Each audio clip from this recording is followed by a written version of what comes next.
December the 7th, 1941, Pearl Harbor was struck by the Japanese and World War II was started. I was stationed, I was working in California at the time, at a place called Trona, which had made borings. And they sent me a notice then that, for me to come home, but said that I could come home and go from Indiana, or I could go from California. So I worked till the time to go home, and then I come home. A lot of the trains and everything that had air conditioning were used, and on the way home I had to ride a Greyhound bus, and the bus had stopped at in Colorado on the way home, and the people got off and left me asleep there on the bus, and I woke up, there wasn't anybody around.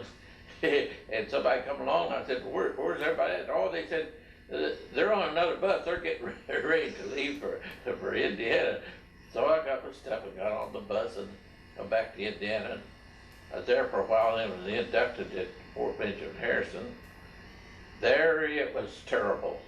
They were running soldiers through there, eating and moving out 24 hours a day. The place that were feeding them never closed. It was open for 24 hours, and they fed soldiers round the clock. And it happened to be my unhappy duty to be on duty and getting up at 4 o'clock in the morning, and 2 o'clock that night I finally got off of duty after I run a fever by using that lye soap that the Army had that said it would kill anything that went through it.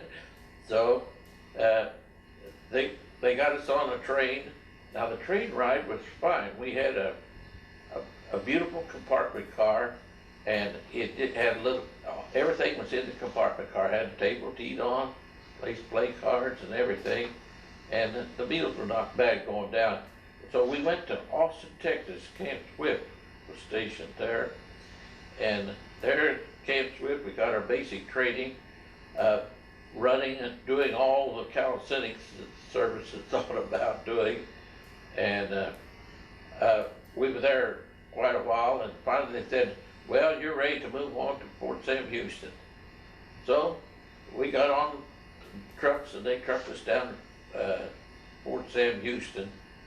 There we had a parade ground that would take a whole division there at Fort Sam Houston, and they paraded the whole division, and we got into our training, and we had a place to train that was 19 miles from, called Camp Bullis, and we go out there, they truck us out there, and then they make us march back home, which was 19 miles of full field back in the hot sunshine on a tarred road, which you could feel right through the soles of your shoes.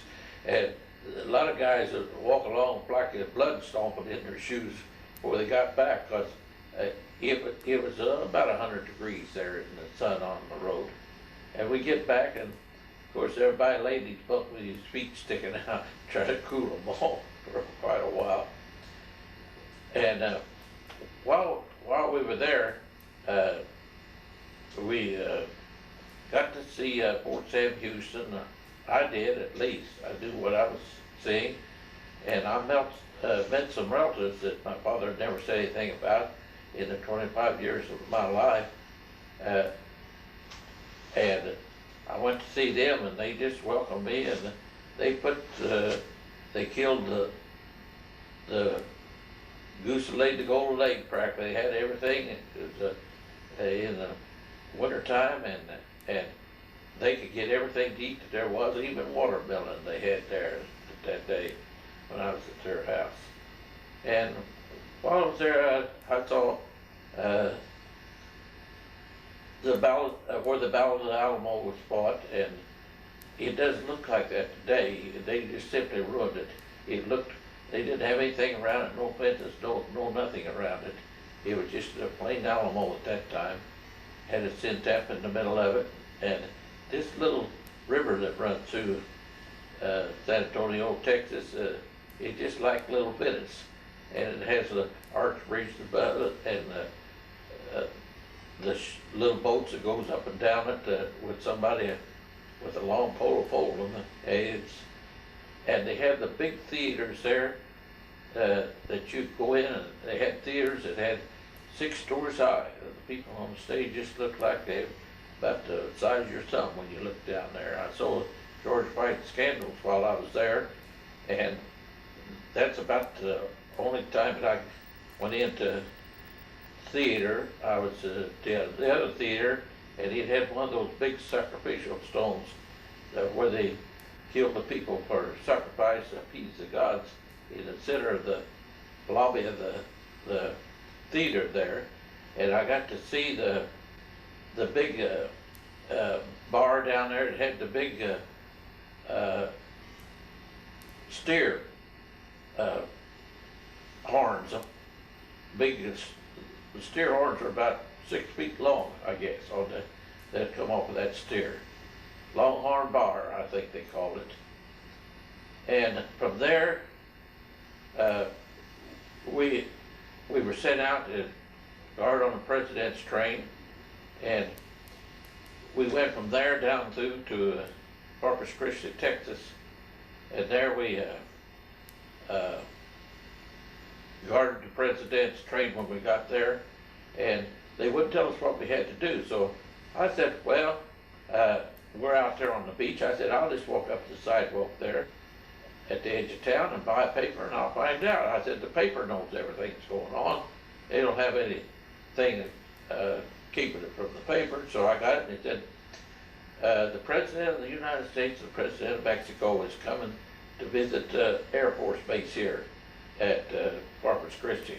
So I told the boys, I said, I know what I'm going to do now. They said, what? I said, it's big news here. Nobody tell us, but the paper has it here. So the next day they took us out in trucks. And we went through these fields, big fields of truck gardening, onions and everything. And that truck just plowed those fields up, go along that railroad track, and they put 2 men out at every place that needed to be guarded with the orders to shoot anybody that come in close to that railroad. So in the morning, we had to go out and we'd bring in the oil bin and stand there while they got the oil pumps going and go back in.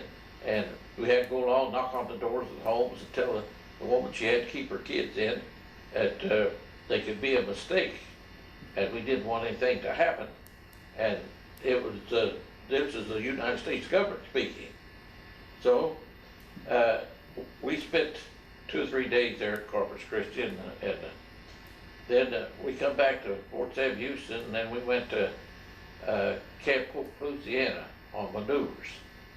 And they took us out close to Alexander, Louisiana, and it was cut over land with grass about all waist high, and the little streams of water that flow through it on white sand.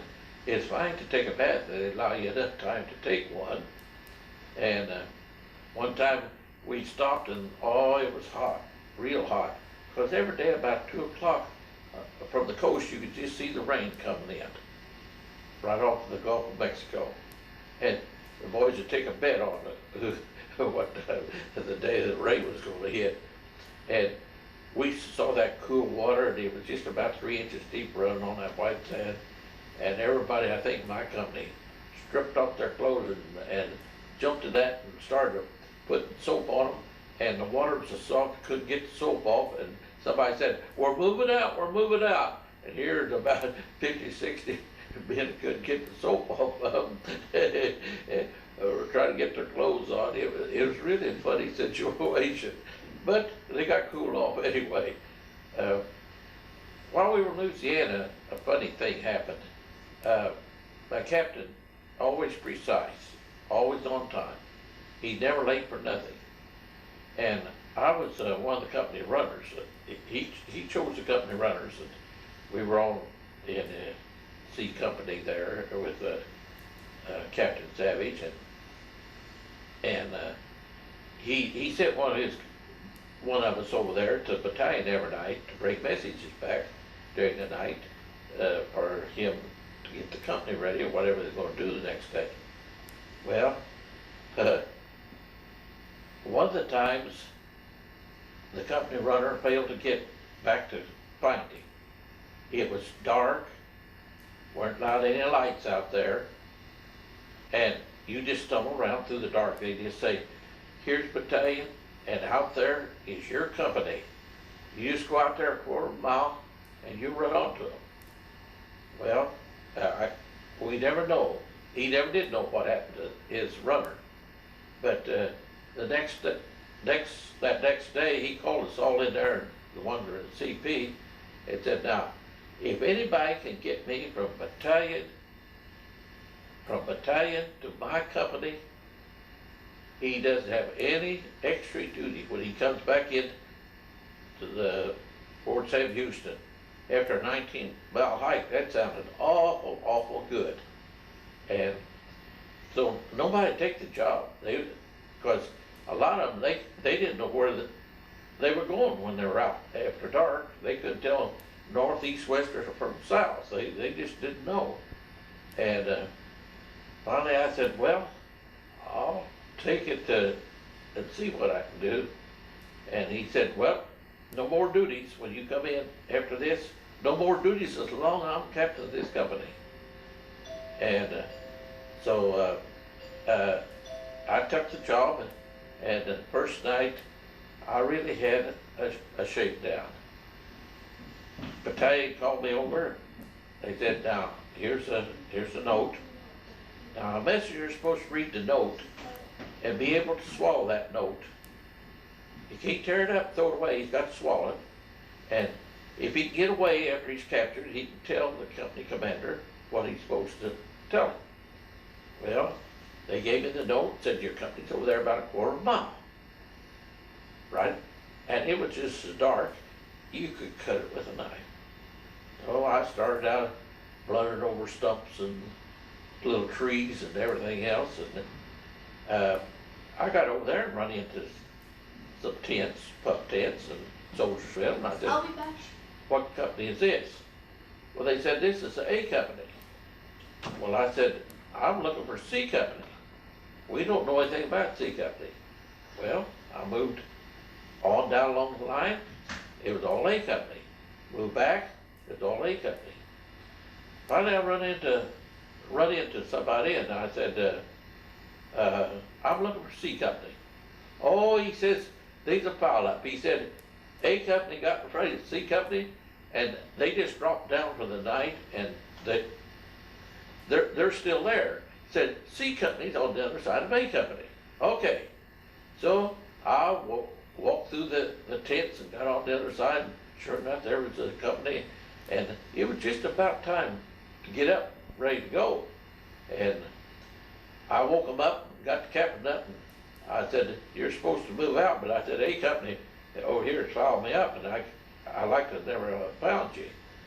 But that was that. So he got them up and got them to go, and then I went back to the battalion after that. And that's the reason I got out of washing dishes, which I was on that duty at Fort Benjamin Harrison. And I thought I was going to make a resolution. I'd never get on any more KP in my life. So while we were in Louisiana, now this is the whole army. This is several divisions of men. They picked C company out of all these divisions to go out and hunt a man that they kept locked in a room because the man wasn't right. And so he got loose and they couldn't find him. Well, it's just swamps and jungles and grass and everything down there. And we searched tracts of woods. Well, they said, now don't go close to this wood. It's got 400 acres in it. They said, you see that sand and water that runs around there? It said, you just don't go across that, go in there. And the company, they searched and they searched and searched, and about the third day, they looked up and here was a man standing in the middle of the road with blackberries all over him, and corn dripping down out of his mouth where he's eating some fresh corn out of somebody's garden. So he was the man. he didn't run from them or anything. And they took him up to where his parents kept him locked in the room. And that night, we were at Bivouac, and one of these people, some of these people had come over there and said, now, the water in that well in the northwest corner is better than it is any place else. It said it's cooler and it's got a lot more kick to it. So the boys went over there and they found a piece of string hanging down in the well, and they pulled it up and it's a quart jar. Well, it had white lightning in it. They take one drink of that, and they could jump over a pump tent and never hit the top. I mean, yell like they were bloody murder. I mean, if they didn't make it, they just fell right into it, just giggled all over the place. And finally the captain says, why don't you get up and go out there and see what's going on? I did. I said, if you guys don't shut up out here, I said, the captain's going to come out here and I don't know what he's going to do because you're disturbing his sleep. So they shut up. They went over to the corner of that pasture, which is about 20-acre field, and I could hear them whooping it up over there drinking. That quart was enough. 15 or 20 guys, and all they had to have was one sup of that stuff. They were wild as a March hare. But it was funny though.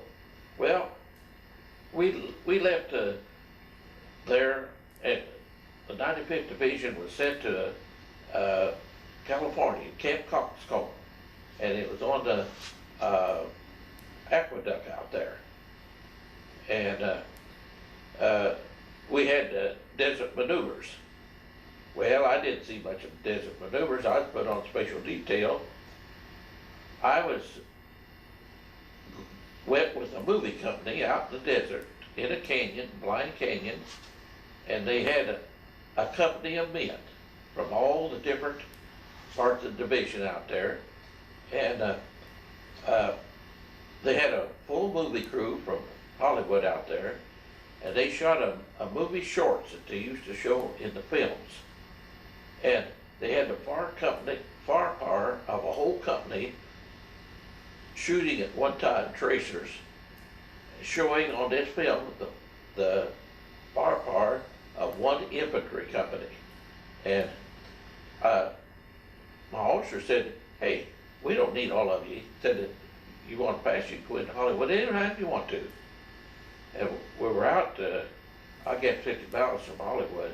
He says, I know they struck running in there 3 or 4 times a day and you can always get picked up. So one day I said, went into the first sergeant, I said, well, I think I want to go into Los Angeles today.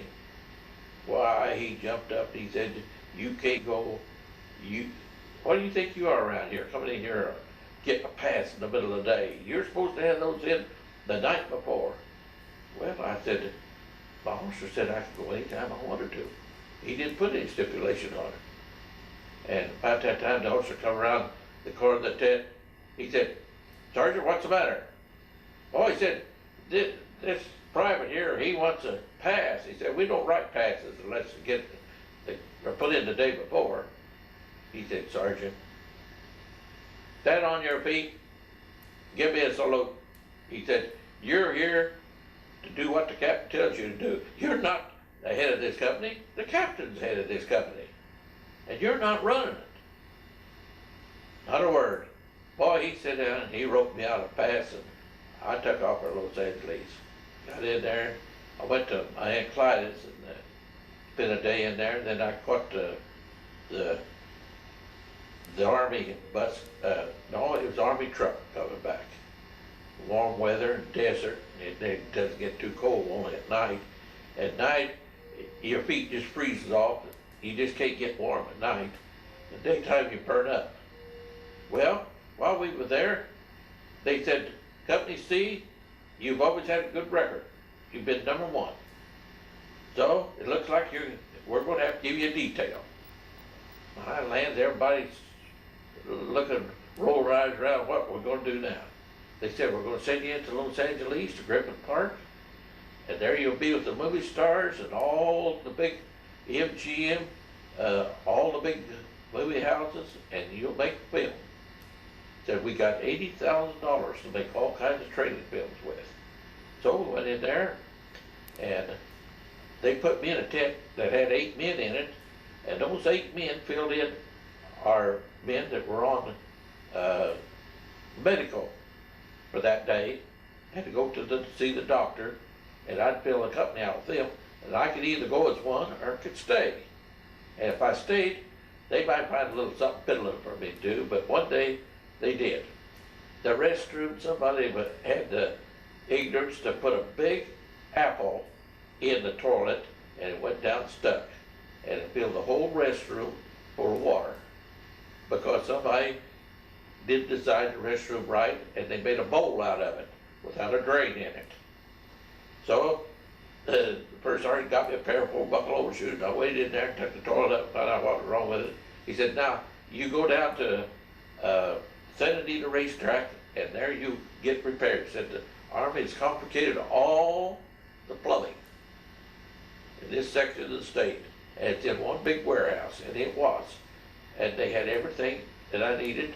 I brought it back and fixed the toilet, and that was it. Other times on the weekend, there, they had a riding stables where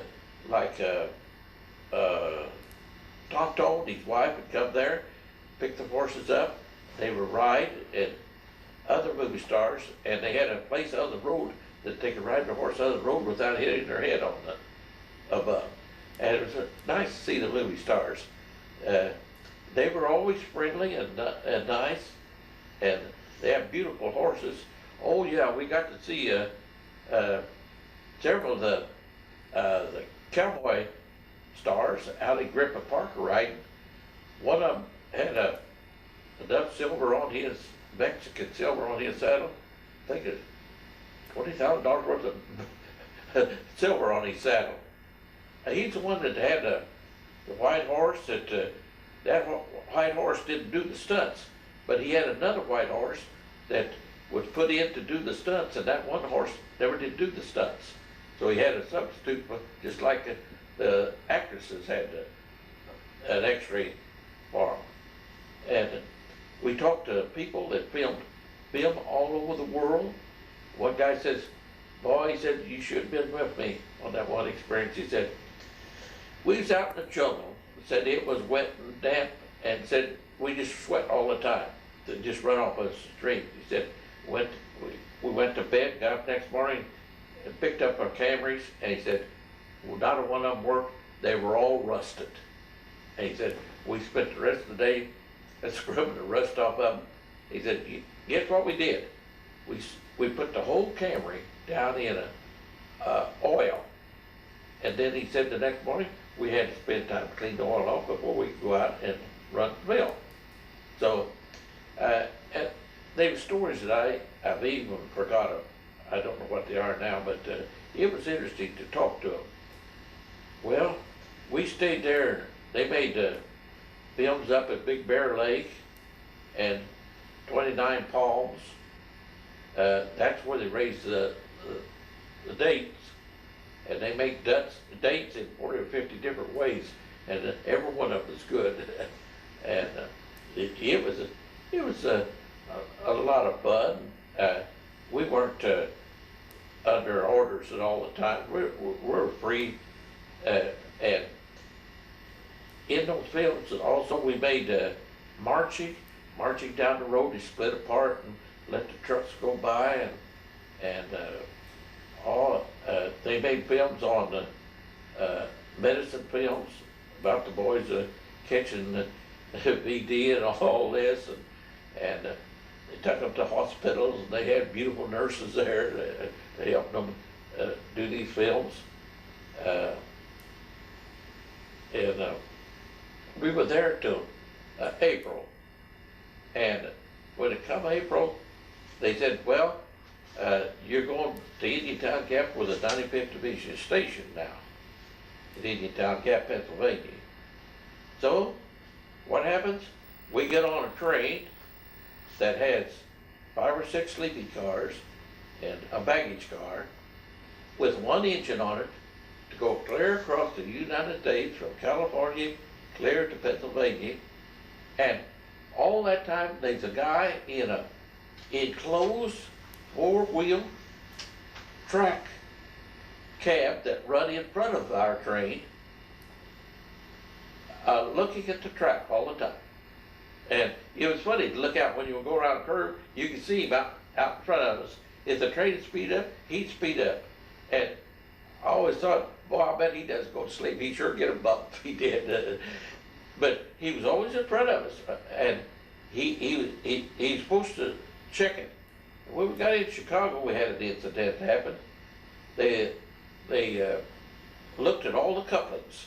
The couplings are made out of big castings, and they fold together like that, and they found one that was cracked, and it was breaking in two. So it was snowing and blowing in April there in Chicago, and they needed somebody to empty this baggage car and put it over on the new one. Boy, I thought, here I'm nice and snug, and he'd probably call me out, but boy, he didn't touch me at all, because a couple of times I had to get the best of him, and he just left me alone after that. Sergeant Hines was a kind of a introvert, extrovert, and he liked to get somebody that was smaller or he could get on to. He'd send them out on a wet day with ice on the ground, tell them to dig their cigarette butts out on Sunday. He never did bother me, but I'd seen him, and he kept a little black book of these guys in there, and he just, that was pitiful. And I always felt sorry for him. Well, we got on that train and going to Pennsylvania, and stopped there in Chicago, and they got the baggage car checked, and we got into Reading, Pennsylvania, and I've been telling you, it was blowing and cold, and here we are with khakis on that we've been wearing out there in California in the sunshine, and boy, I would tell you, everybody's just shaking and blowing, and we couldn't get our baggage because it was all ready on trucks and gone into camp. Well, got into Indiantown Gap, and believe it or not, I wasn't in that place long enough to know where I was stationed. The first thing that happened, they told us we were going to go overseas, and nobody's supposed to tell anybody. Well, this little boy, you feel sorry for him. He was a little weak kid. He wore winter pains about, I'd say about a half inch thick on his eyes. He couldn't see. And his mother's brother was in the Pentagon. And he wrote home a letter, didn't say that he was going overseas, but he said things that you could assume that he'd be going overseas.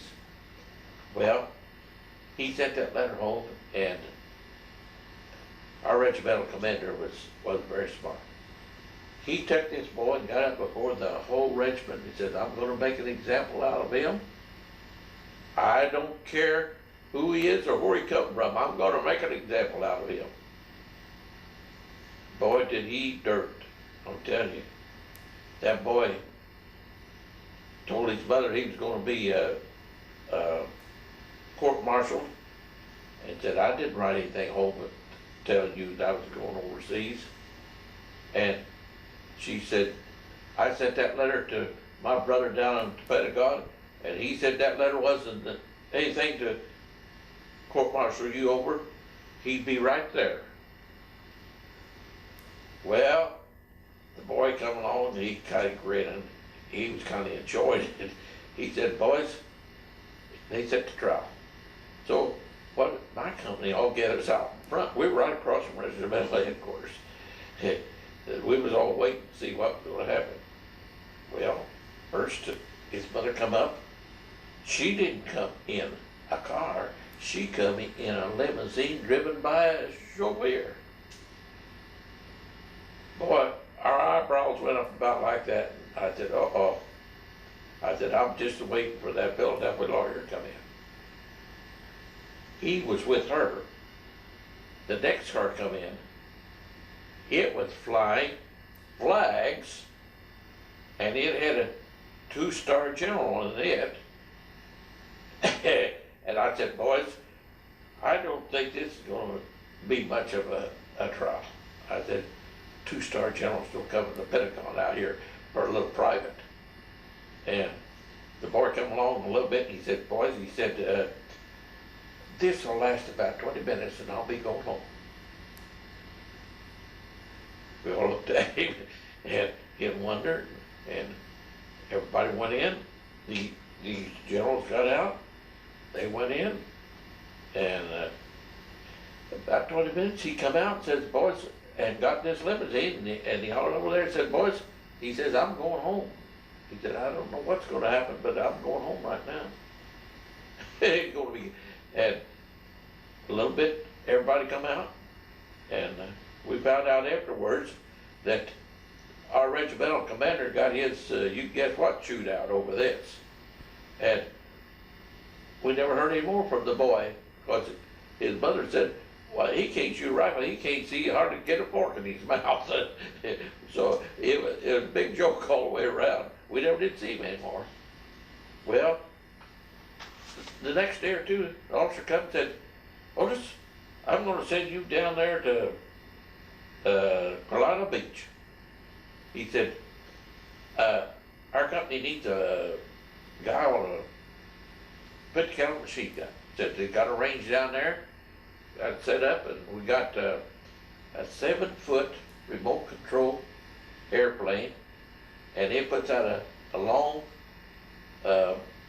boot behind it, and you shoot at that between those poles. He said, you're going down there. Now that's all the way from Harrisburg down to Carolina Beach. That's down in I guess in North Carolina, excuse me. And got down there, and we're all get our machine gun course. And one day I was walking in the board, and it was through a swamp. They put these barracks. They put them up on pieces of concrete blocks so it wouldn't sink down in the mud. And then they had boards just laid thrown there on the soft sand, and it was part of a beach swamp. And I pulled up the board, and there was laid those 20 caliber shells out of there. Some kid out there on the range had swiped those. He didn't know what to do with them, so he put them on that board and walked. And I didn't fool with them. I walked right on and left them there. But I didn't walk on that board anymore. And I got through there. And the funny part about it was I was riding in cars that were some of the original cars that were put on coaches on a train. They were kind that they were like park benches, and the ends were castings, and then it had slats across them. And that's what was on that train. And I don't know where they got the coal and the water, but they were real steam engines. And you'd ride, they were loose as could be, and you'd ride a few miles and get up and shake yourself off. You just have cinders covered all over you. All the way from Carolina Beach up there to Indian Town Gap, Pennsylvania again. Well, I no more got in there and threw my stuff down on the bed, and there was an officer there that said, Cousert, I'm sending you home on a 3-day fast. I get home overnight from Harrisburg, Pennsylvania. And I looked at him, he said, I'm holding a truck out here. Just grab you something and stick. And I always carry me a little bag. And I carried a hammock in that bag that Dad sent me from home. And I, all the way through Louisiana maneuvers, I slept in that hammock up off of the ground, not on the ground. Because those wild hogs down there, if you had anything in your bed, they just root you right out of your bed. And snakes crawling around, I just didn't like it. And I could put my mosquito netting over the top of that, and sleep sound all night. I didn't have to worry about hogs or snakes or anything else. And he said, come on, I'm holding this vehicle. He said, I want you to go home. And so I went out there, got to Harrisburg, got there, and they was lying about, I'd say 100 feet long, men, women, and children, most of them women with children. And I was down there, the conductor come up there, and he looked down there, and he said, soldier, you don't wait in the line. The war's going on. We don't have time for you to stand around here. Get up, come up here and get on this car. I got up there and he said, here's the key. Now you go in the toilet, lock the door. Said, I'll come along after a while and knock on it. And so the train launched. We were going along and he knocked on the door and said, you come out now. I come out and he said, just look along here and make yourself comfortable. Well, everything was full.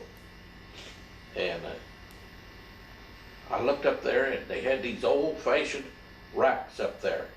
They had bars through them and castings about this far apart. They were strong enough for an elephant to be slung on them. And they were right above where everybody sat. So I took a little bag and I pulled my hammock out and I stretched it up there. And I climbed over the back of the seats and got in it. Boy, I just like you were in a rocking chair. Train is swaying, and I was just sleeping comfortable. They were all sitting on the seat. And I remember waking up one time. A woman was eating that conductor out, and boy, he cut her short. She says, I just can't get any rest. Him up there swinging above me like that, it just makes me uncomfortable. He said, lady, if you say another word to me, you'll be a lot more uncomfortable out there walking, won't you? He says, I don't have to allow you on here. I can put you out and give him your seat. He said, I got the authority to do it.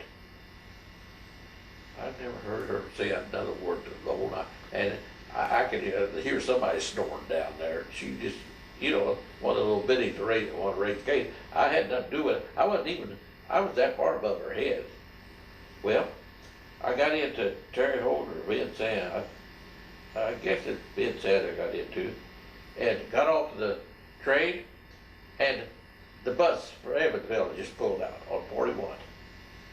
And I run down there and said to the cab, hey, take me outside of Ben Sands on 41, right quick. So he took me out there and dumped me off, and I said, this is fine. And I found out that the bus had just left.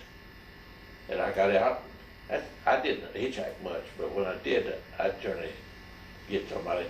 Had a guy come along in a new car, and he said, where you going? I said, Princeton. He said, I'm going to Boonville. That was just fine for me, And he said, have you had breakfast? I said, no. He said, we're going to have breakfast right now. So he drove down on a little piece there, and we had breakfast. He got into Princeton. I walked around the square in Princeton. It was around the courthouse there, square one. And there was my aunt and uncle that lived next farm next to my dead mom. And I said to Aunt Carrie and Uncle Julie, I said, when are you going home?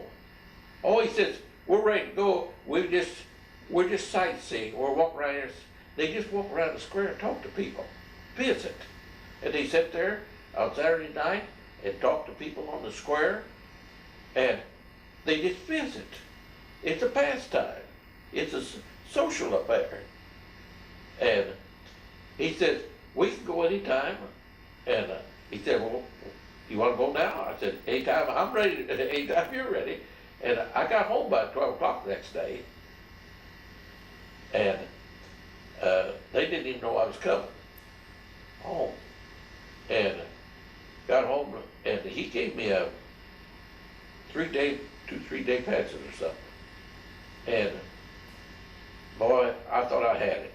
We went down to Princeton to get on the train to go back. Waited. Boy, that started getting on my nerves. Because I had to be in by 12 o'clock that night. And finally went in and asked him, what's the matter? the engine broke down between the Princeton and Evansville. Said, they may have another engine. It's coming out there to pick up that train right now. That it'll be here in about 20 or 30 minutes. Well, that still made it late. And it come just a little bit. They didn't fool around. And I got into Harrisburg about 3 o'clock in the morning. Harrisburg, Pennsylvania. And I caught something that took me out to camp. And I got there about 5 o'clock. And I just got my shoes off, my pants off, and the Reveille. And nobody caught me from 12 to 5. I was out. Nobody caught up, but some of my friends, they got caught. They didn't get in at time, but they let them come on through because they just told them they was late, you know. And I could have told them my train had broken down and they could check out if they wanted to, but I didn't have to. And that's the time when I got in there. That's when the officer come and sent me down to Carolina then. Well, after getting back from that little furlough that I had, they sent us to Camp Malstanius in Boston. And when I was in California, I made friends with a boy. His father had an accident. He was a policeman. And his friend, they were motorcycle cops. Brown, this other man was. And his friend got killed on a motorcycle. And he was going to a funeral to ride in it with his motorcycle, and he got killed. And this boy had gone to Institute of Technology there in California. And when I got there, some way my mom and these people in California got together. They found out that I was over there in Boston, and he was there. And he called up out there, Company C, and said he wanted to talk to me. He said, Otis, he said, I'm in here. Him and his wife had a little baby. He said, I'm stationed here. He said, I'm a naval officer, and I have complete authority to outfit any ship to go overseas. And he said, I'm outfitting the ship now. And I thought, well, that's probably mine. He doesn't have to say it over the phone, but I know it is. And he said, it was about 100 degrees there. It was a fall year, and we were wearing wool clothes. Can you imagine how itchy the wool clothes were? And he said, you come out and keep your socks on, your army socks. He said, you haven't gotten rid of all your clothes then. He said, I'll give you some nice cotton clothes and you can be cool.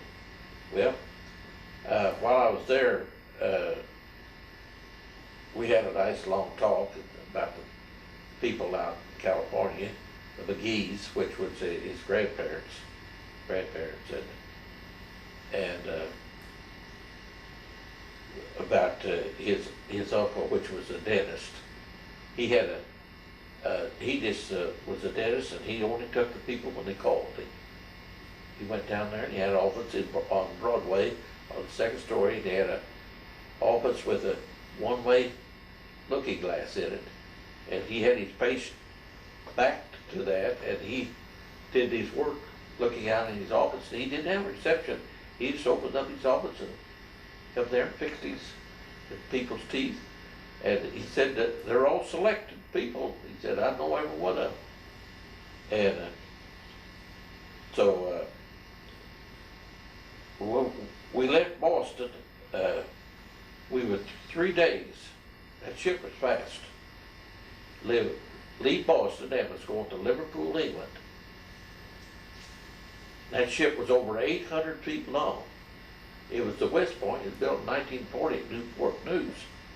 And the captain says, all of you just behave yourselves. He said, if you look behind this ship, you'll see it's going like this, just like a snake, he said. We change our course every minute. He said, I'm doing 26 knots an hour.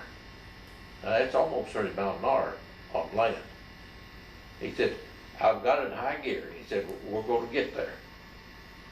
And so we didn't have any mishaps along the way, but you can look behind the wake of that ship and see it.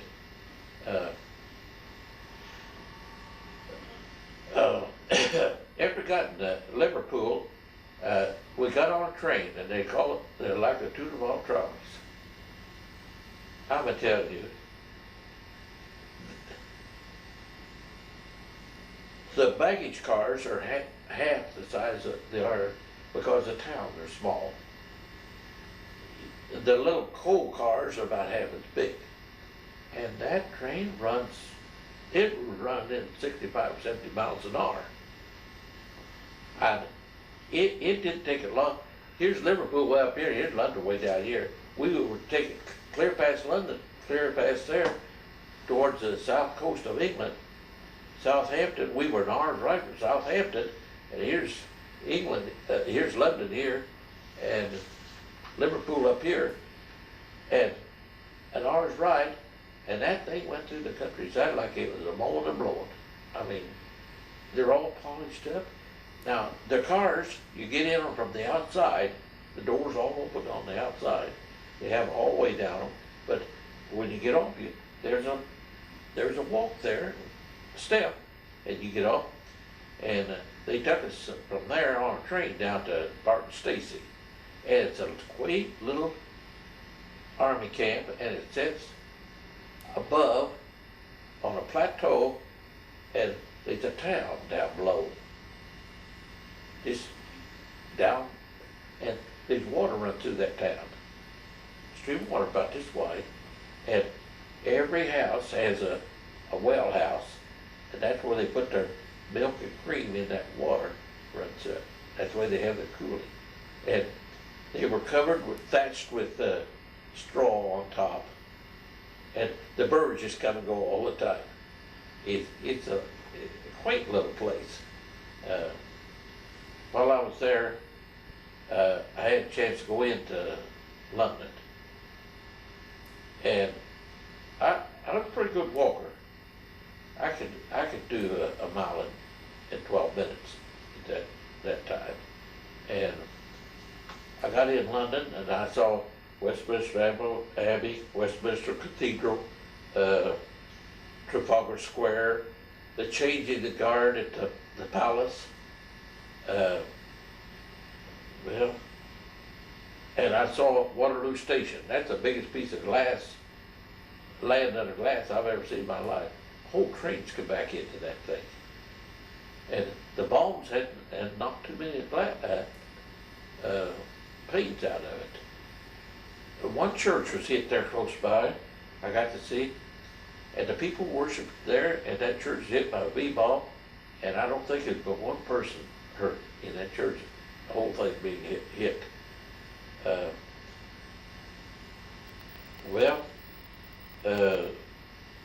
Went back to Barton Stacy, and there they took us down to the coast. Now Southampton was the jumping off place, but the B rockets from Germany were still hitting. Oh yeah, the Barton Station while I was there, there's crazy guys in my company. They had slip trenches outside. That's get into if you had an air raid. I mean, I don't know what good they'd do you if they had an air raid and covered down up above in the slip trench, but didn't have any places covered up in them. And all the beds now were about 2 inches shorter. They wouldn't fit American people. Everybody slept with his feet out of the end of the bed. I don't know what they built for. I never did figure that out. But everybody was asleep and so I sleep sound when I go to sleep. And they said a B-2 rocket come over. The alarm was sounded. Everybody in my barracks went out and got the slip trench. I said, you're fine friends. Leave me in there, and here you guys all run out there. They said, I wish I just kept on sleeping. He said, you just sleeping so nice and peaceful. Said, we just couldn't afford to wake you up. I said, I'll tell you, I'll never depend upon you for my life because you just let me lay there, wouldn't you? They just all giggled, you know, and it was kind of funny in a way, but that's the only one thing I think happening there. Well, we weren't there very long, and they took us down to Southampton, and that was the embarkation over to the mainland of France there, and put us on this ship, and that was another story. The English Channel is the roughest body of water in the world. It can be perfectly calm as that water out there. In 10 or 15 minutes, they can be waves 20 or 30 feet high. Actually that high. And here we were on this ship. I guess that ship was about 650, 700 feet long. It was ship was originally built to take frozen, slaughtered animals to the southern part of Africa. And it had big side doors on it with big seals on it that they could tighten them up to keep the water out. And they were even with the deck, and they had the tracks that the meat was lined up with those ships, the tracks would, and they could run the meat right on their whole hands of animals. And the whole hold was refrigerated on that ship to take it to Africa.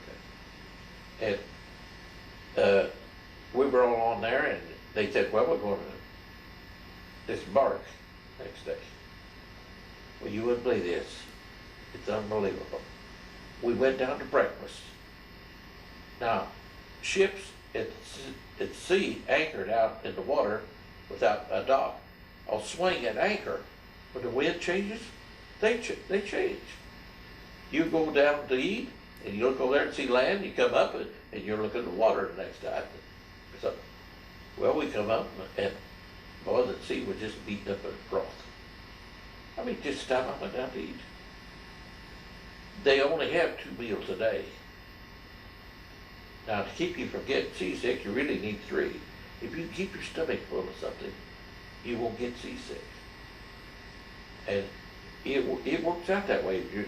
If your stomach gets empty, well, I'm telling you, you get sick. I see a guy 20 years at sea was sick. And they said, well,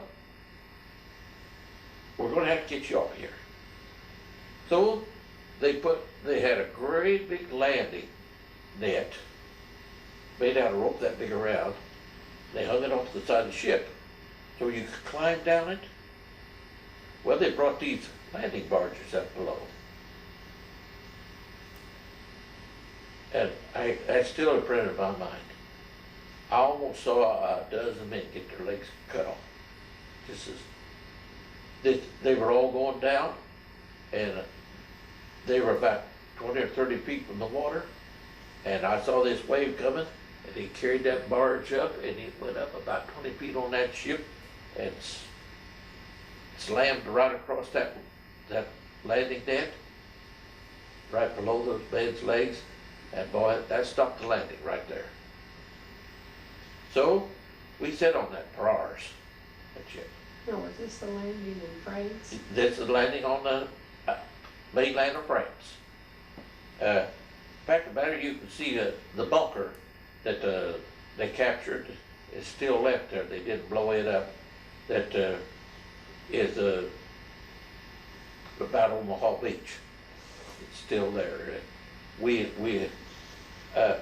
I'll go ahead and finish about this. Now, they said, we have to try it again. So they got a thing that looked like a gutter, but it's made out of canvas. And the sides are about this high. And it was 300 feet long. Now, that is something else. They tied up here on the ship, and then they have the craft get up close and they throw it in the craft. And then they anchor it to the craft. Now that craft has to keep a tension between it. See what I mean? But the waves come and lift it up 20 or 30 feet. When he comes down, he's got to keep tension or a guy coming down that thing's gonna end up under the water, isn't he? You see what I mean? So, it's, I hear it, they tell you to get in there and put your rifle between your legs, you know, and you see that swell coming up. When it comes up and it starts down, they say go. And that boat will be back down there and it'll be low enough for you to get on it. But if he makes a mistake, doesn't keep tension on it, I don't know, you'd land in the water, I guess.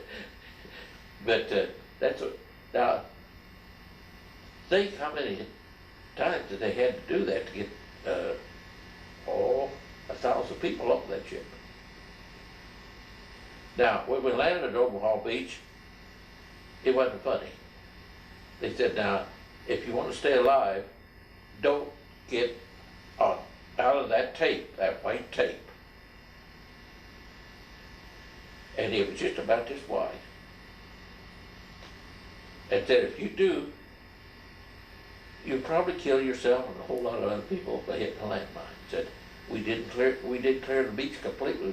We needed people in reserve, and so we stopped and we went and cleaned some fields off. They had to go out in these fields and find every landmine that was planted in those fields. Now, the fields over there, to keep them from washing away, they built an embankment around it with dirt and stone. And they have an embankment around it, and when they washed, they just kind of leveled those fields off, if you see what I mean. They retained their soil. And they went in there and cleaned this, all 10 or 15 acres out, and that's where they put my company. Now, there was a hedgerows growing in there, hedge trees, and they got the oldest root system you've ever seen in your life. And those Germans went underneath of those embankments and tunneled those out underneath of there. And they told the guys to stay out of there too. The Germans buried the landmines in those tunnels. And I think that night we had 2 guys that went down to the beach and got killed. They never did see them anymore. Just because they had to disobey. They weren't killed by enemy fire. And so the next day they moved us off to Trivia Airport, where Patton was stopped. And there's where one of those counters show you one of those big graveyards. It's there close by. They practice bombing all close to the front lines, and one of our generals was killed and buried there. I've seen his home down there at Fort Sam Houston in Texas. Now, we were stopped there because they run Patton out of gas. They just didn't let him have any. So his armor was all stopped. He was run clear over the Germans. I mean, they were all between him and the troops back behind. And it stopped because those Germans got the squabble over who was going to be the first one to be noted for getting to Berlin. And he didn't know it.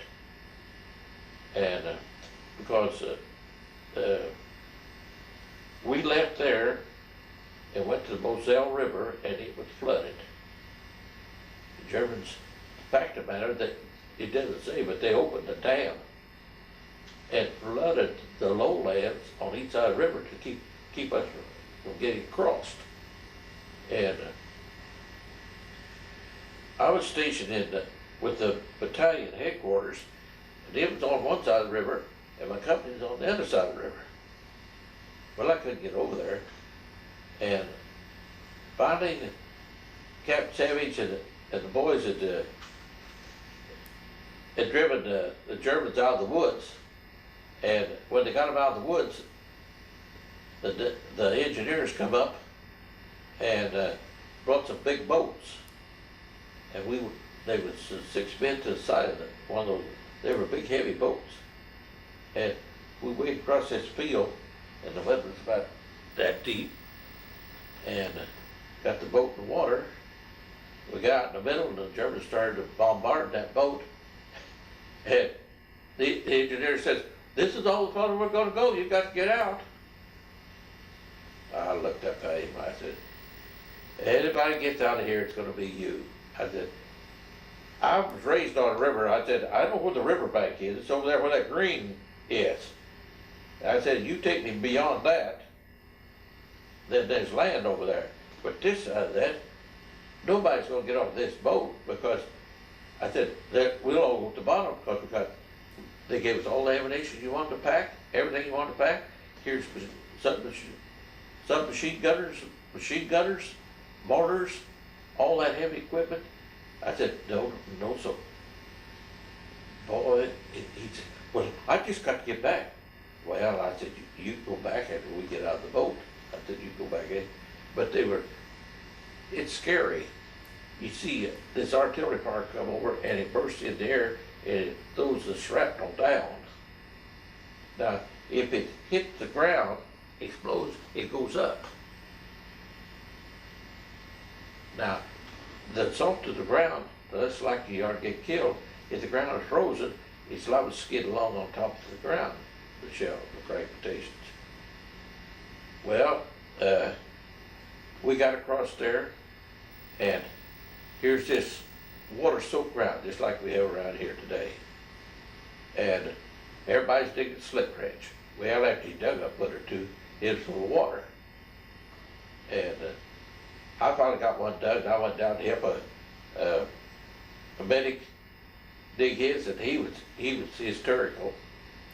And he had a pick axe. You know what a pick is? It's a grubbing hole. And he hit me right across there. I thought he broke my hand.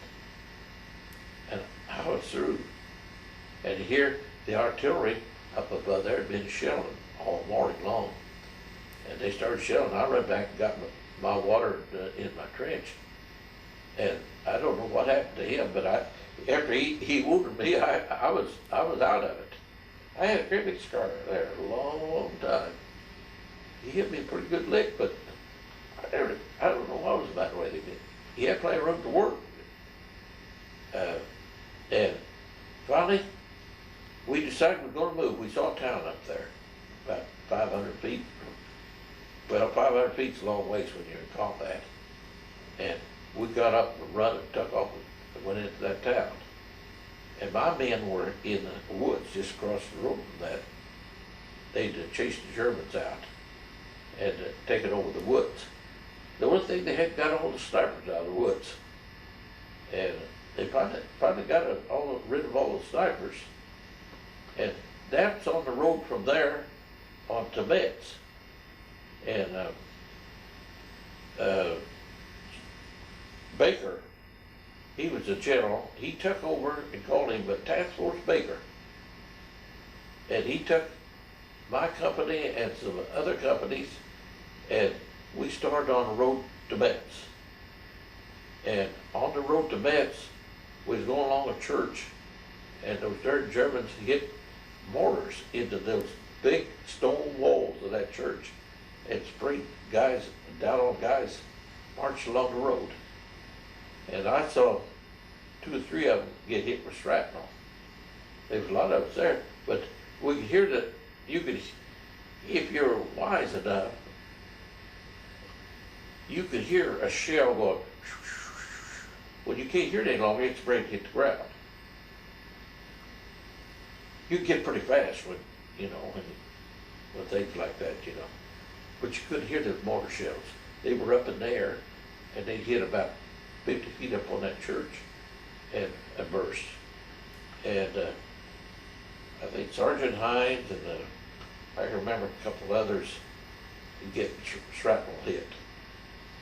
Now, talking about shrapnel, going back there, before we jumped off across the Moselle when I was carrying that boat, I was stationed with the rest of the battalion group at communications in a great big stable. It had places to put the buggies in there, and places for the horses, and place for the grain. And that's the way they do it over there in the old country. And the Germans were just shelling. But in front of that was a police station. I don't know why they didn't shell the police station unless they thought there were Germans still in it. But they'd shoot on each side of it, and then our building extended out, and that our building had kept those shells. Well, everybody's talking, and it was getting closer all the time. I could hear them hitting. And I said, you guys get down there in those stalls, you lay down. And I said, those 2-inch plank there will keep you from getting killed, surely. I said, I don't know what else to tell you. And there was a great big 12 by 12 on each side of the doorway, the big doorway, and the doors are closed. And I was hot, and I took my helmet and laid over like that, and I just brought my helmet up, put it on my head, and put my gun between legs and had my hands like this. I sat up right against that post, with my back to it. And a shell come in a doorway, come through a doorway like that. There's those steel along there, and those guys laying in there. Some of them got hit with mortar out of the wall up there. Didn't kill them, but it sure hit them in a precarious places. I know 2 guys would help him. One guy, he couldn't walk, he was holding it up. And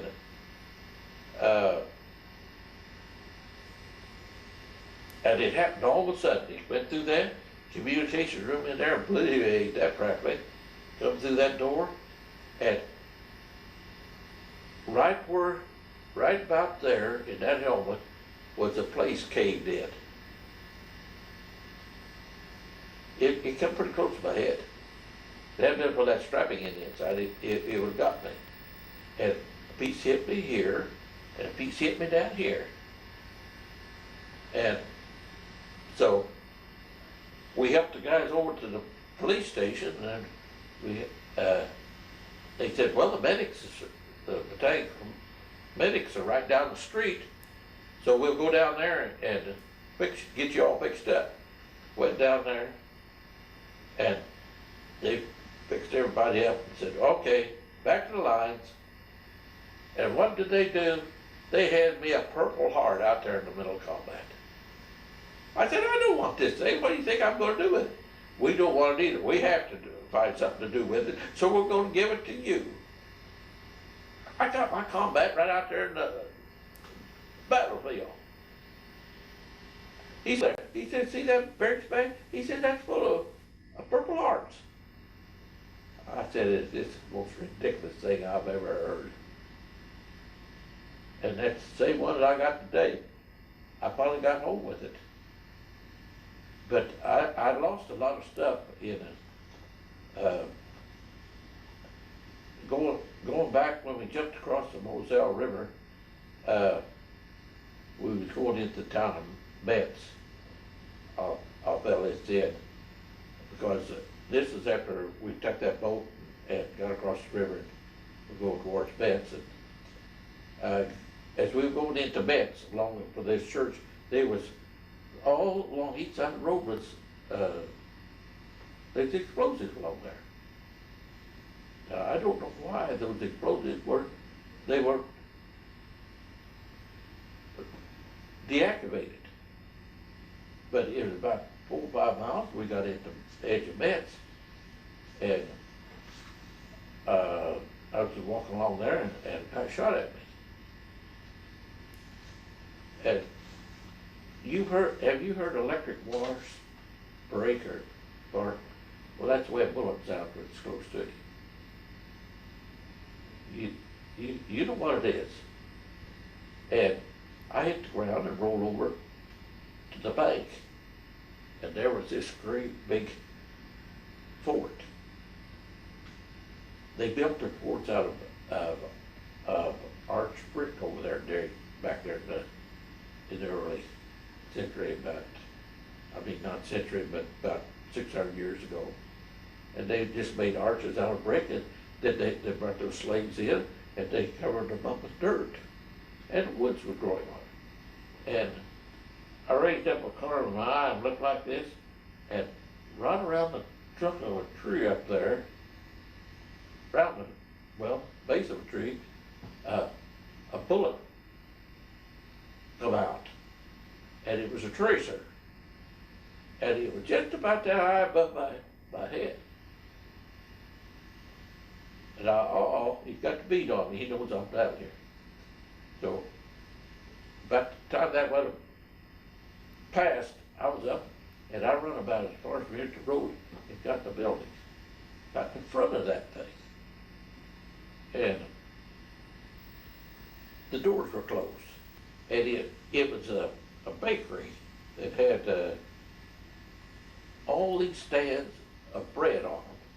It looked like they had been wrapped in, they were rolled in sawdust. Now, I've heard of it before, but I guess that was keeping them drying out or something. I don't know why, but it sure looked like sawdust to me. It was forced me here to road across the front of that thing. It wasn't a small place, that was a big arch. And I'm standing beside the door again. I'm looking out a little crack at the road. And I can see my buddy across the street standing in front of a building. One of these orange buildings like they put up today. And over in the corner, there was a little explosion, like a muted firecracker. Then there was a little larger explosion. And then it turned to night. Now, do you ever think what if an explosion happened out here, how much explosion it take to make it black out there at night? Just think about it. When I looked out the crack, there was a little light, and there was that much stuff over the road.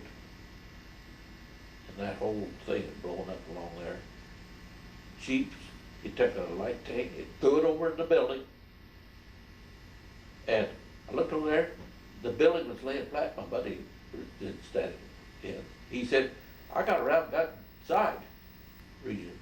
And I ran across, I looked out, and one of the officers was trying to get down the street, and it was just getting light, and there was two stones coming down.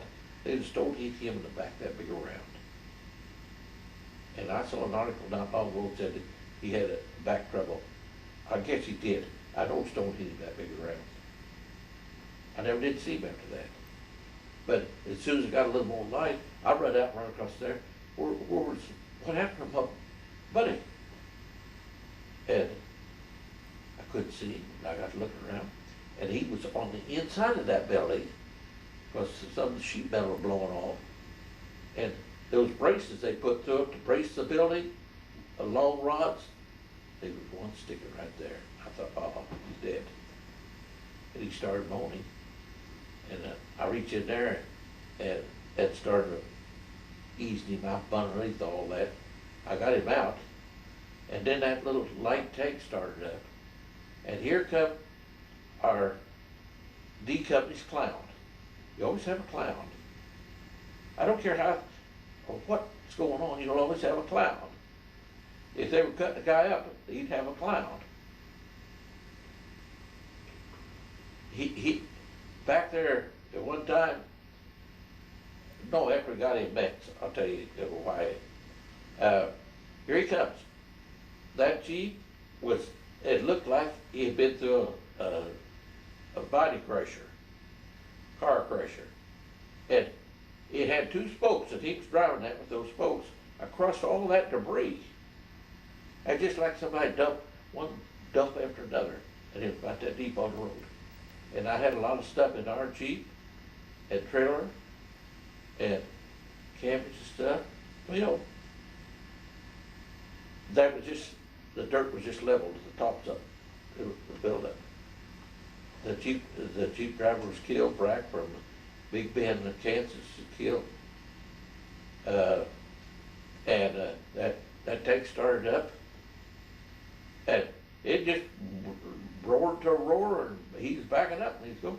I went up, took my gun butt, and I started whamming on that thing, and he just kept going, and I kept a banging. Finally, the guy put his head out, and I said,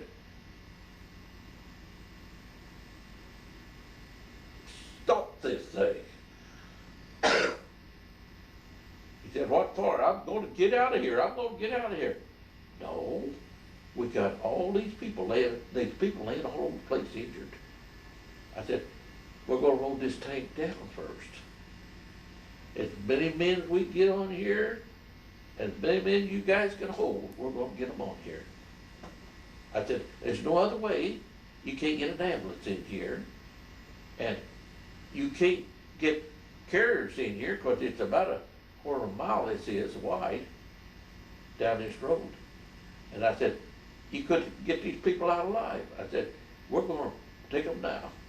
Yeah, I know I'm gonna go. I said, no, you're not. I said, this bullet's faster than you put that lid down.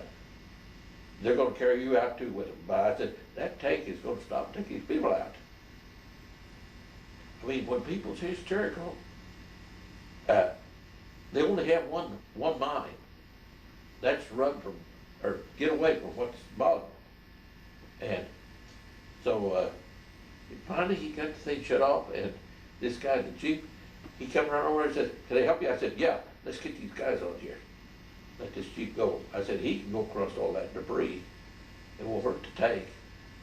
And I said, you can't haul me in that Jeep. I got across there, and I picked all the wounded up from what we could find around there. They were just scattered every place. And so I started following this tank and this Jeep back down the road where the road used to be. It looked like after a blast in a rock field. That's how rough it was. You couldn't tell it had been a road there.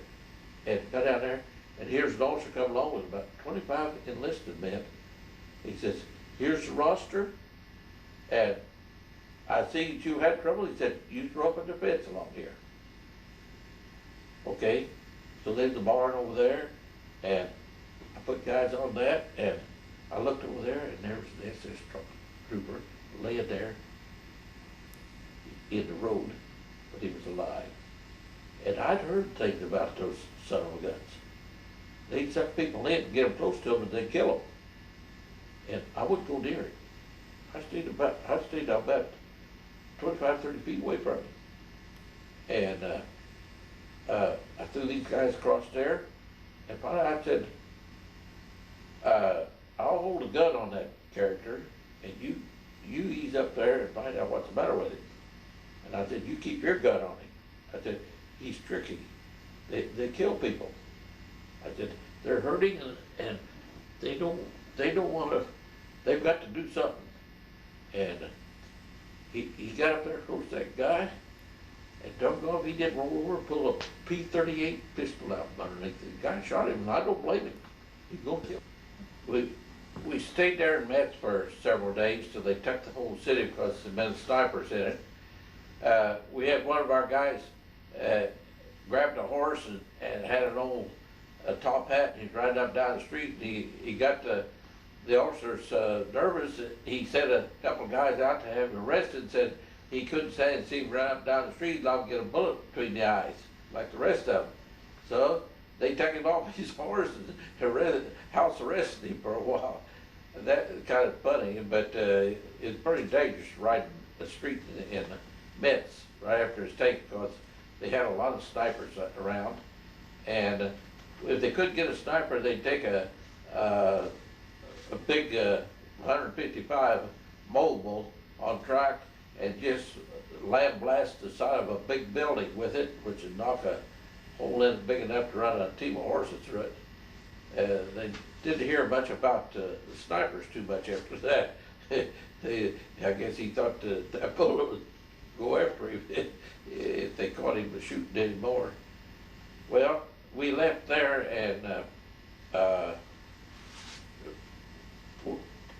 we went down to the Rhine River, close to it, to Cologne, where Hitler had gone through there during his heyday, and we were in reserve for quite a while. And there the people said that they just got taken by the Germans, and they didn't realize that what had happened to them. So, and we were not there very long till the Germans found out we had our line pretty thin up around Bastogne, And there they penetrated the lines and killed a lot of our people before we knew anything about it hardly. Our group was set up, we were stationed in reserve 5 miles from Bastogne. And we were there quite a while. And then when they moved us up to Halter, Holland to be put in the lines and allow the English group that had been in India for 20 years to be put in other outfits so that when they had a bunch of them killed, they didn't come to the same town, which is hurt the morale of the English people in those towns. And that was quite something. Everybody was friendly up there in the little Dutch town. And we found out that they had one baker and he baked all the bread and all the cakes and pies and everything. So I had to bake us a cake, and the only thing that he put all the yellow of the eggs in it, enough for 10 cakes, but it was still a good cake, even if it did taste a little eggy. Oh, it wasn't too bad up there.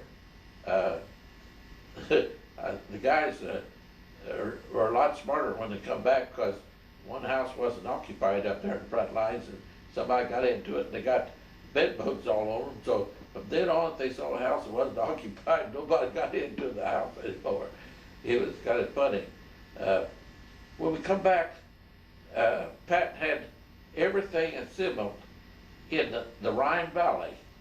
And there he had the old square armor division, which he was used to. And he was intending to crush his way right to Berlin. And he told us that we had 30 days of rations and we were going to end up in Berlin. So the first thing he did was to make him a way across the Rhine River. And he brought up the artillery, and they had enough artillery there to just take a normal woods and make matchsticks out of it. That's all they did to it. And then they threw a Bailey Bridge across there, and the tanks poured across there and went into, so that they could get on the Autobahn. And the Autobahn acted as an airfield all the way to Berlin. And the C-47, 48s would land, take off, let the supplies out, and put the gas off and take wounded back. And right at Bielefeld, Germany, it's where the gate is today, and I've been there to Bielefeld, Germany, and saw all these tanks lined up for miles and miles and miles around there. And I knew as soon as I saw those, the war was over with. The one thing that happened along the way, going to Bielefeld, Germany, was we were going along, and the captain sent this colored man out with a truck to do something, and he went under the Autobahn and went out the other side, lost or something, and the Germans were in one of these boxes, like a toll box along the road, a tall little house, and they shot at his truck, threw hand grenades at it. They shot a Panzerfaust into it, and it stopped the truck. And the Germans had captured some of our guys, so the captain sent a squad out there, and they took them back. But they couldn't find this one colored man that was driving that truck. And so he put in the battalion, and they sent it up to the regiment, division, and that there was a man missing, and they couldn't find him.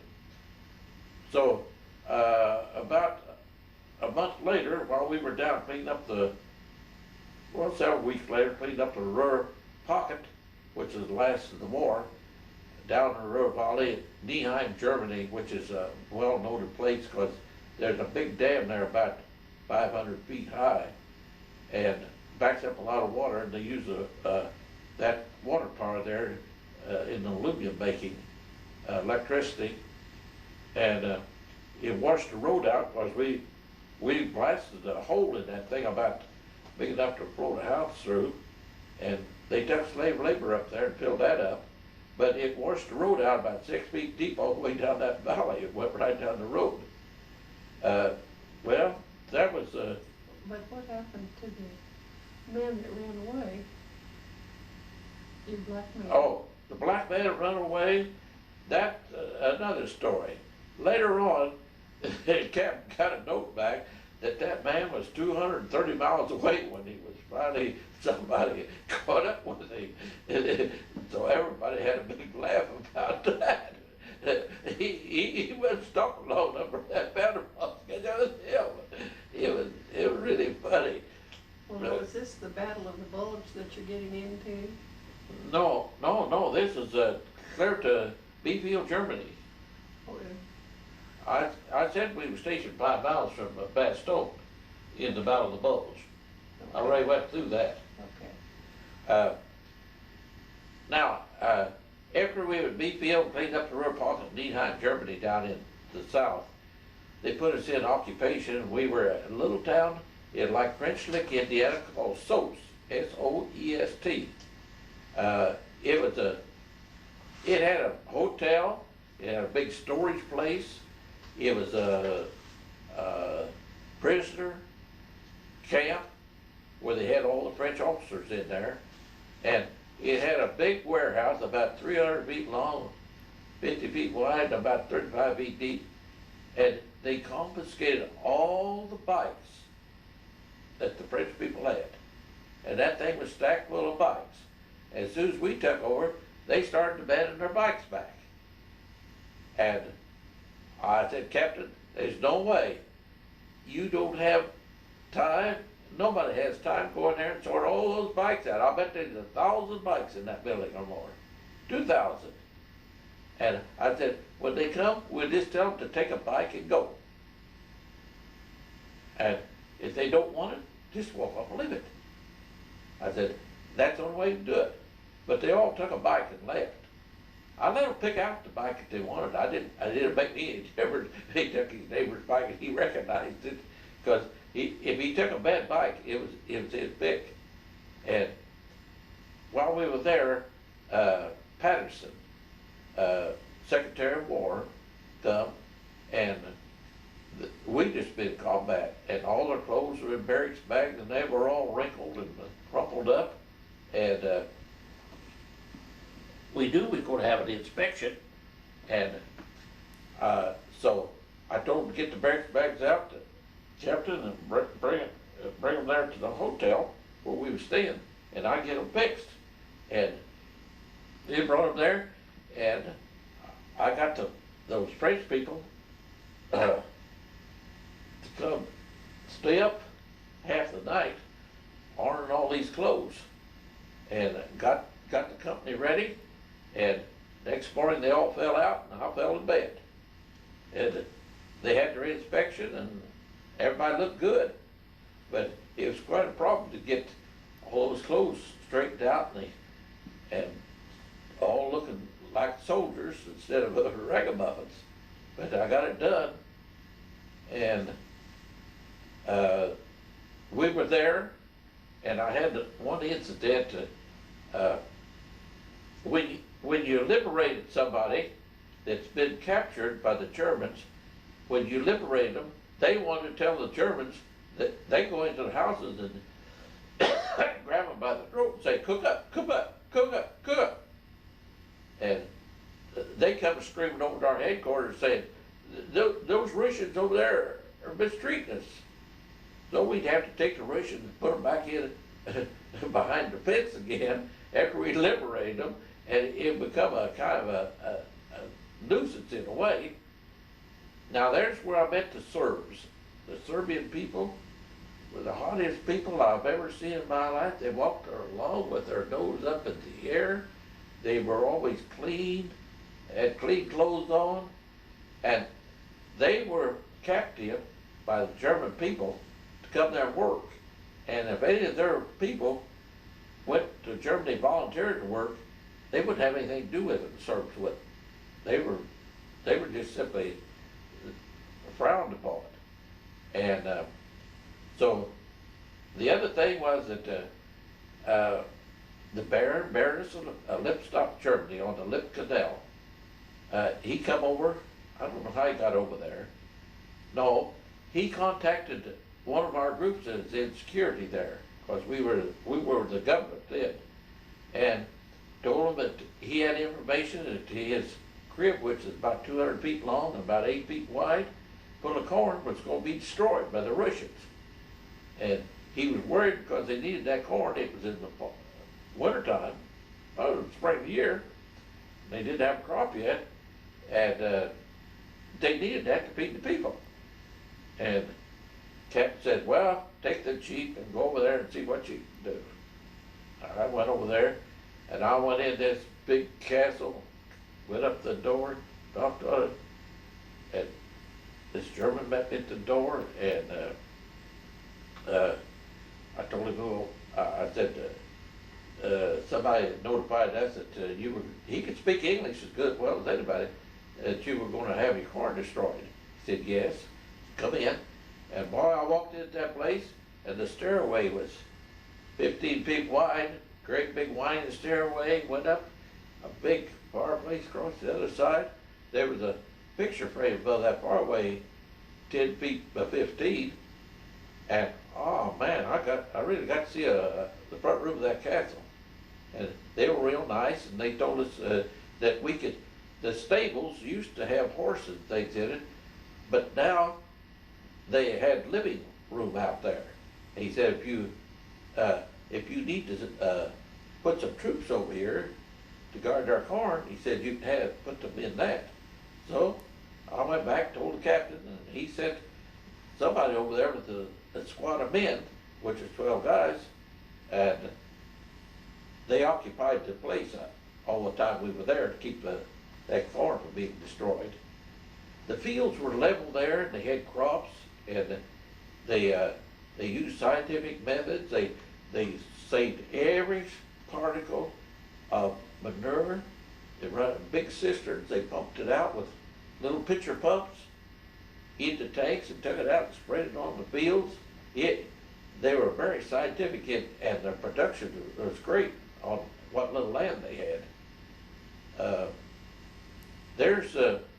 We occupied Soest till we got the orders to leave. We were relieved of that command, and we got on a train and coming back to Le Havre, France, to get on a boat, and our train just got across the Rhine River, and it run through a Y, and the rails had been taken out, and the locomotive turned over and rumpled up the first two cars, didn't hurt anybody, and the rest of us back on the train, we got off, and I can't remember, but they got us another engine and took us to Le Havre, France, and there we got on the boat. We got on the in Camp Malstanian, no, Gold Camp or something, there at Le Havre, and we got on a boat. It was in a canal, and they didn't have tugboats to start. It started up. It was the funniest thing you've ever seen. That great big poppet, which is about, I'd say 6 feet high, it turned over. Everything was in that canal. Boxes, boards, trash, everything, you could name it, it turned it over, turned it up, and it just turned that canal upside down when that boat started, that great big boat. I laughed. I thought, well, next thing there'd be a shoe at the bottom out of that canal, which they were pretty close to it. And when we were coming across the Atlantic, we run into a awful, I guess you call it a hurricane. And we were close to the Sargasso Seas. We were on the east side of it, and we got an SOF. Now, our boat said he couldn't dodge an SOS. And he said a boat was foundering at the north end of the Sargasso Sea, and we had to put about. We couldn't go south and starve. We had to go into it. And believe it or not, that storm had waves on it as high as any tree I've seen around here. And when our ship, that big ship, would go down, it'd sink below the ocean level, and you couldn't see out. And when it come up, it come up on that wave, and it was like a teeter-totter on that wave. And just the end of the prop would hit the water and just shake that boat like a terrier, shake a rat. you could hear, and you wonder if those wells are gonna hold that they put in there to dig the war. He was hoping they did. Some of them they butt welded, some of them they lapped it over and welded on each side. And we had guys that were sick, that never been sick before. We had one guy in our company said, don't get me out, just shoot me, just shoot me. I said, the captain didn't say anything about shooting you, he said to get you on your feet. And we got him on his feet, him was screaming and squalling, took him down and we got the food down him, and that had settled his stomach. He hadn't eaten for 2 days, and and finally got him settled down. But then we got into Newport, Westport, Newport News, and when we got in there, we got off that ship and we go to the mess hall. And there, a bunch of Germans were servants at the table, and some way we had a reputation, armed men of mess, and gosh, I didn't think they were going to stay. I thought they were going to take off. They had to get around there and tell them that they wasn't going to run off. They wasn't going to serve us. They were scared. Said, that's the armed men of mess. They didn't take many prisoners. And somebody said, yeah, they didn't take prisoners when they acted the way some of you guys did. You take a prisoner, those SS troopers would fight you every step of the way. And I told the guys, I said, I didn't come over here to fight with these guys. If they don't walk, drag them. I said, they get bruised up. I said, that's like a policeman back in the States. I said, whack them once and drag them on. I said, there's only maybe 5 or 6 in the crew, but they kick and fight and beat on you. And I said, I didn't come over here to be beat up like that. I said, I'm beat up enough without them doing it. And I don't know, but they decided that we were wild men. They weren't going to beat us. It was kind of funny. Well, they gave us 30 days. They sent us home. My dad and mom didn't know that I was a sergeant at that time. And I'm gonna tell you, the war did a big thing. They notified all the parents of all the boys that were coming home from service from here, and put their rank in the paper. And then Dad and Mom saw a sergeant on there, and they didn't even know anything about it. I was going to surprise them, and that paper beat me home. I was surprised, and I got home 30 days and said report back to Camp Shelby, Mississippi. Well, I got back there and was just there a few days, and they said, hey, Cousert, you've been working in that supply room. You're going to packing grading school. I said, we're going to Japan. Oh, I didn't know what it really meant right then. I'm beginning to realize everything about it.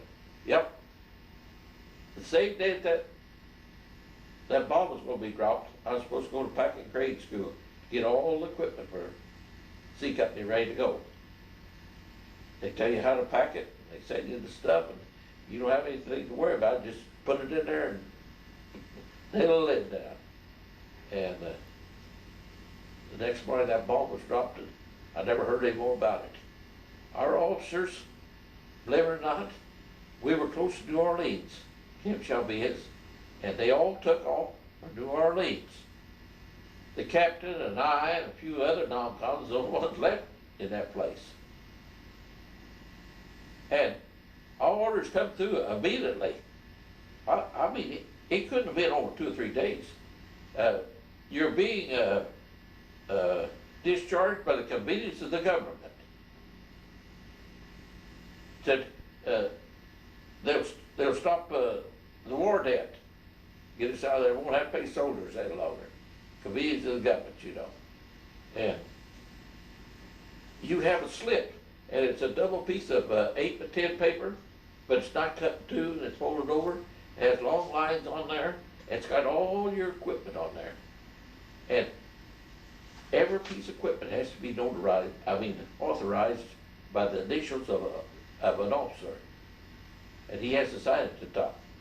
And those things come over, and the captain was in the office, and I ended up in the supply room. And here all those guys come in, I said, what did you want? Well, if somebody can get rid of this equipment, the captain said he'd sign my papers to let me go. I said, hey, you come to the right place. I said, there's no officers here, but I can take care of it. I said, dump it over there in a pile on the floor and give me that sheet. Captain never come down and asked me how that got signed or nothing. I signed the last guy's initials on there that was on there. And they must have been, well, there's 200 men in the company, and they must have been 150 that got out of there. They put some of them over there in other companies, and they set me up to the 55th division up at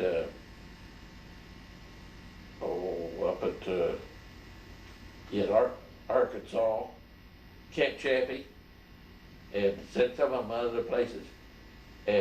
But they only did that after all those guys out. The captain says, well, I'm just gonna give you something to eat on and give you travel, and I'm gonna send you up to the 55th division at Camp Chaffee.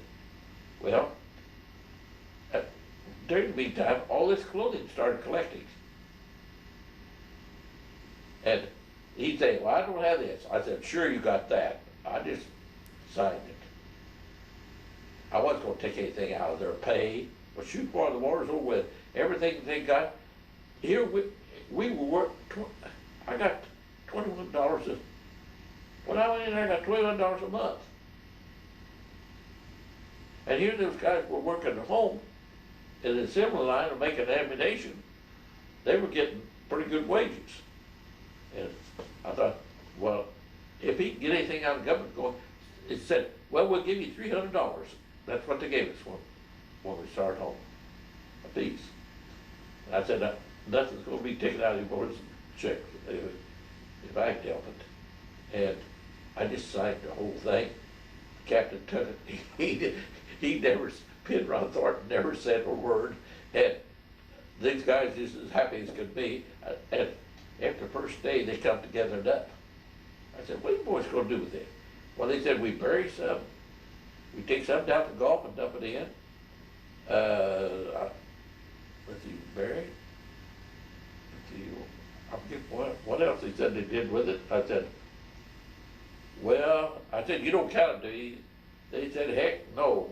We just take it and get rid of it. I said, okay, you get rid of less of it from now on. So when the guys got through and I signed their thing, I said, pick up what you want, take it along with you. A lot of them says, I don't want to see the blankety blank stuff that even looks like that anymore. 3/4 of them they wouldn't take nothing. I mean, they just get rid of it. They said, can you get rid of it? I said, sure, just leave it there. I said, the service has to get rid of it. So I'm set up to the 55th at Camp Chaffee. I was there a day or two. They wanted me to stay for the supply room. Said, you're qualified, we want you to run the supply room.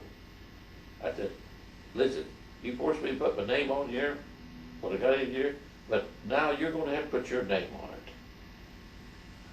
I said, I want to see your name. I don't want to put my name on anything. And they said, well, I have to send you over to Fort Sill, Oklahoma. I said, fine.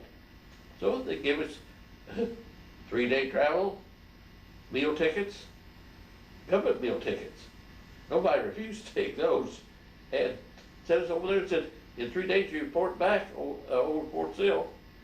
And so we went over there and we took a tour of the town, the oil fields, and we got a place to sleep on a porch that had the roof. You know where the roof folds over, metal roof, you know how? Well, they run a rod from the oil well up there, all night long, but it was a place to sleep. Showed us they drilled an oil well underneath the Capitol building, They just put whipstocks out of there and drill that well underneath of there. And we had a good, while we was there, it come a wind. And Jared, you can't believe this. That wind was so strong. Did you ever see a plate glass window, the wind push it? It pushed those plate glass windows when you walk along the street. So you walked out in the middle of the street. Because every once in a while, it pushed that plate glass window so far that when it sprung back, it just kept going. And you could see it. I'd never seen it in my life like that. I've seen wind, but I didn't know it could, that plate glass would bend like that. That was the other thing. I finally got my discharge. They said, well, they finally got to give you $300. So they kept us till 12 o'clock, and they said, he finally showed up and gave us $300. I got on the Greyhound and come home and start home. The next town, I forget, was Oklahoma City or something, they spilled gas all over the road.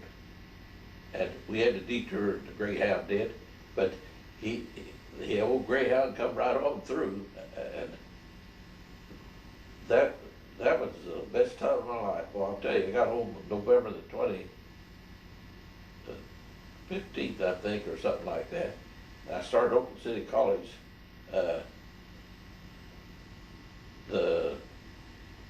I started Oklahoma City College December 15th.